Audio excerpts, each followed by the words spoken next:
నీ చుట్టూ ఉన్నవారు చాలా ముఖ్యం. నీ friends are your influencers. Who are your friends? నీ స్నేహితులు ఎలాంటి వారు? దేవుని భయం కలిగిన వారు నీ స్నేహితులా? దేవుని భయం లేని వారు నీ స్నేహితులా? లోకముతో స్నేహం చేయొద్దనే దేవుడు నాకు తెలియజేస్తుంది. వారు ఏమనుకుంటారో అండి, నీ నాశనం నేను నీ కోరుకుంటున్నావు. రోజు చూడండి ఎంతమంది అన్వాంటెడ్ రిలేషన్షిప్స్. నీకు తెలుసు అది తప్పని, నీకు తెలుసు అది తగదని, నీకు తెలుసు అది దేవునితో విరోధమని, నీకు తెలుసు దేవుడు నచ్చదని, దేవుడు మెచ్చడని, అయినా నువ్వు అంటున్నావు దేవా ఆశీర్వదించు, లేకపోతే నాకు కావాలి. అలాంటి జీవితాలు ఎలాగ ఉంటాయంటే సంసోన్ లాగా, ఒకటిని చూచాను తెలియ. పోర్నోగ్రఫీకి అడిక్ట్గా ఉన్నారా? ఇదిగో మంచి ఫోన్ కొనుక్కున్నాం. దేనికి పెద్ద స్క్రీన్ ఉండాలి. దేనికి?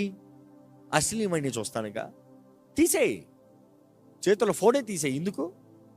వ్యాపారం చేసేవాడువా? చదువుకున్నోడికి ఫోన్ ఎందుకు?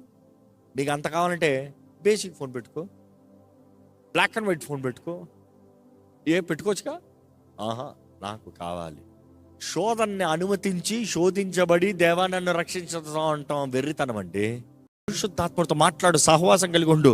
ఆయన నీకు ఆదరణకర్త, ఆయన నీకు సహాయకుడు, నిన్ను నడిపించువాడు, నిన్ను బలపరచువాడు, నిన్ను సత్య మార్గంలో నడిపించేవాడు. సత్య స్వరూపి అనే ఆత్మ మీకు అనుగ్రహించబడినప్పుడు సత్య మార్గంలో మిమ్మల్ని నడిపిస్తాడు.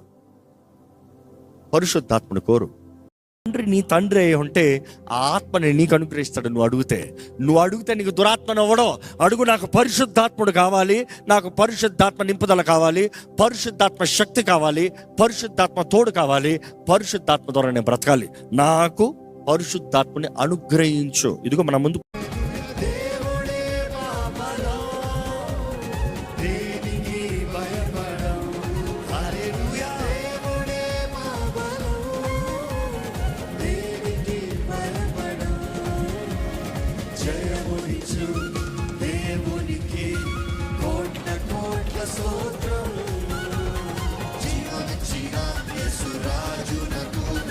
జీవితమంత స్తోత్రం.